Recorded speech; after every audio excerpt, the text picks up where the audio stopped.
সারা বছর ধরে বাচ্চাদের পড়াচ্ছি নানা মিস্ট্রি অফ কেমিস্ট্রি, তাই সেসব থেকে দূরে একটু রিল্যাক্স করতে ঘুরতে এলাম এই ইচে মনেস্ট্রি। হ্যালো বন্ধুরা, আশা করি সবাই ভালো আছো, বিন্দাস আছো। আবার একটা নতুন মিনি ব্লগে সবাইকে ওয়েলকাম। তো আজ আমরা ঘুরতে এসেছি ইচে মনেস্ট্রি।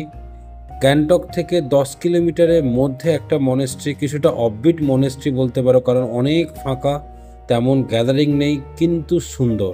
তো ঢোকার মুখেই তোমরা এরকম একটা শপিং প্লেস, মনেস্ট্রি রিলেটেড জিনিস কেনা বেচার জায়গা তো পাবেই।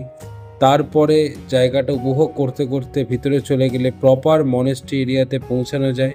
সেই মনেস্ট্রির মধ্যেও এন্টার করা যায় এবং সামনে একটা বিগ বিগ বিগ প্রিমিসেস আছে, যে প্রিমিসেসটায় আরামসে অনেক টাইম স্পেন্ড করা যায়। অবভিয়াসলি সাইলেন্টলি, বন্ধুরা মিলে ক্যাওস করলে ওখানে সবাই খুবই বিরক্ত হবে, তাই সাইলেন্টলি জায়গাটাকে অনুভব করাটাই হবে বেটার অপশান।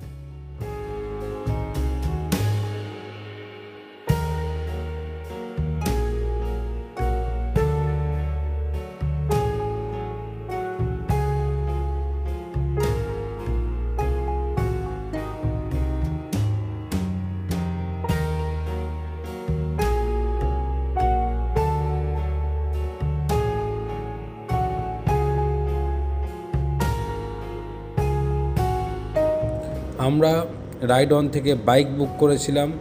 বুক করে বাইক নিয়ে প্রথমে ছিলাম ছাঙ্গুনাথুলা। সেখান থেকে ফেরার পথে ঘুরতে ঘুরতে হঠাৎ খুঁজে পেলাম এই ইচে মনেস্ট্রি। মোটামুটি লোকেশান বলতে পারি 10 কিলোমিটারের মধ্যে গ্যাংটক ম্যাল থেকে। তো যে কেউ প্রাইভেট কার বুক করার থেকে বাইক নিয়ে আসলে কস্ট ফ্রেন্ডলি হবে এবং কম সময় লাগবে। আর প্রাইভেট কার তো অলওয়েজ একটা অপশান, যেটা তোমাদের এখানে ঘুরতে নিয়ে আসতে পারে।